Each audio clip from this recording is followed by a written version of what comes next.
College campus ಅಲ್ಲಿ AC ಬೆಡ್ರೂಮ್ಗಳು, ಬಳಸಿದ ಕಾಂಡೋಮ್ಗಳು, ಮದ್ಯದ ಬಾಟಲಿಗಳು, ರಿವಾಲ್ವರ್ಗಳು, ಹುಳ ಹಿಡಿದ ಕೊಳೆತ ನೋಟುಗಳು, ಟಿಎಂಸಿ ವಿದ್ಯಾರ್ಥಿ ಸಂಘದ ಕರಾಳ ರೂಪ.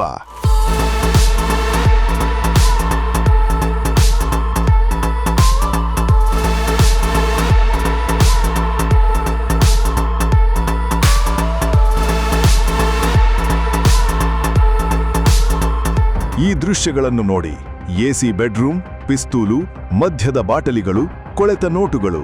ಅಬ್ಬಾ, ಯಾರೋ ಖತರ್ನಾಕ್ ಕ್ರಿಮಿನಲ್ ಸಿಕ್ಕಿ ಬಿದ್ದಿದ್ದಾನೆ ಅಂತ ಅನ್ನಿಸೋದು ಸಹಜ. ಆದರೆ ಇವೆಲ್ಲವೂ ಕಂಡುಬಂದಿದ್ದು ಕಾಲೇಜೊಂದರಲ್ಲಿ. ಎಸ್, ಇದು ಕೋಲ್ಕತ್ತಾದ ಪ್ರತಿಷ್ಠಿತ ಕಾಲೇಜು, ಸುರೇಂದ್ರನಾಥ್ ಕಾಲೇಜು.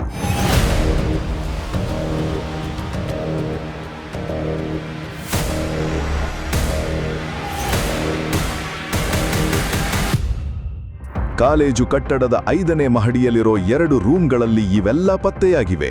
ಈ ಕ್ಲಾಸ್ ರೂಮ್ಗಳಲ್ಲಿ ಹಾಗಾದರೆ ಪಾಠ ಪ್ರವಚನ ನಡೀತಾ ಇರಲಿಲ್ವಾ? ಖಂಡಿತ ಇಲ್ಲ. ತೃಣಮೂಲ್ ಕಾಂಗ್ರೆಸ್ ಪಕ್ಷದ ವಿದ್ಯಾರ್ಥಿ ಘಟಕದ ಗೂಂಡಾಗಳು ಇದನ್ನು ತಮ್ಮ ಕಚೇರಿಯನ್ನಾಗಿ ಮಾಡಿಕೊಂಡಿದ್ರು.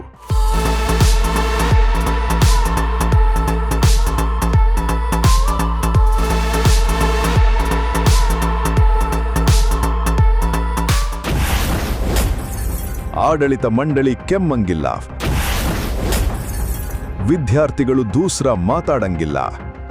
ಟಿಎಂಸಿ ವಿದ್ಯಾರ್ಥಿ ನಾಯಕರು ಕಾಲೇಜಲ್ಲಿ ನಡೆದುಕೊಂಡ ರೀತಿ ಇದು.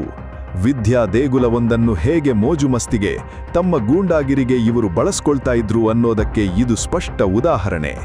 ಬೇರೆ ಕೊಠಡಿಗಳಲ್ಲಿ ಇಲ್ಲದ ಎಸಿ ಇಲ್ಲಿ ಕಂಡುಬಂದಿದೆ. ಜೊತೆಗೆ ಹಾಸಿಗೆಯೂ ಇದೆ. ಬಳಸಿದ ಕಾಂಡೋಮ್ಗಳು ಇಲ್ಲಿ ಪತ್ತೆಯಾಗಿವೆ. ವಿದ್ಯಾರ್ಥಿನಿಯರನ್ನು ಹೇಗೆ ಬ್ಲ್ಯಾಕ್ ಮೇಲ್ ಮಾಡಲಾಗ್ತಾ ಇತ್ತು ಅನ್ನೋದನ್ನು ಇದು ತೋರಿಸುತ್ತೆ.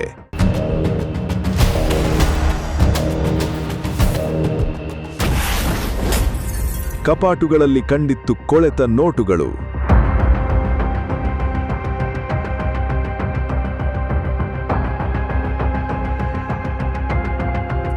ನೋಡಿ, ಇವೆಲ್ಲ ಹುಳಕ್ಕಿಂದ ಕೊಳೆತ ನೋಟುಗಳು.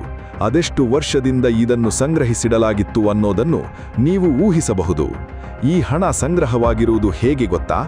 ಯಾವುದೇ ವಿದ್ಯಾರ್ಥಿ ಹೊಸದಾಗಿ ಕಾಲೇಜಿಗೆ ಸೇರ್ಪಡೆಯಾದರೆ ಈ ವಿದ್ಯಾರ್ಥಿ ಸಂಘಕ್ಕೆ ದೇಣಿಗೆ ಕೊಡಬೇಕಾಗಿತ್ತು. ಹೀಗೆ ಬಲವಂತವಾಗಿ ವಿದ್ಯಾರ್ಥಿಗಳಿಂದ ಪಡೆದ ಸುಲಿಗೆಯ ಹಣ ಕೊನೆಗೆ ಈ ರೂಪದಲ್ಲಿ ಪತ್ತೆಯಾಗಿದೆ. ದೇಣಿಗೆ ಕೊಡದೇ ಇದ್ದರೆ ಅವರಿಗೆ ಕ್ಯಾಂಪಸ್ ಒಳಗೆ ಪ್ರವೇಶವಿರಲಿಲ್ಲ. ಒಳಗೆ ಬಂದರೂ ಕೊಡಬಾರದ ಕಿರುಕುಳ ಕೊಡಲಾಗ್ತಾ ಇತ್ತು. ಕಾಲೇಜು ಆಡಳಿತ ಮಂಡಳಿ ಸದಸ್ಯರು, ಶಿಕ್ಷಕರು ಇವೆಲ್ಲವನ್ನು ನೋಡಿಯೂ ನೋಡದ ಹಾಗೆ ಇದ್ದುಬಿಟ್ಟರು. ಆದರೆ ವಿದ್ಯಾರ್ಥಿಗಳು ಮಾತ್ರ ಈ ದಬ್ಬಾಳಿಕೆಯನ್ನು ನಿರಂತರವಾಗಿ ಸಹಿಸಿಕೊಂಡು ಬಂದರು.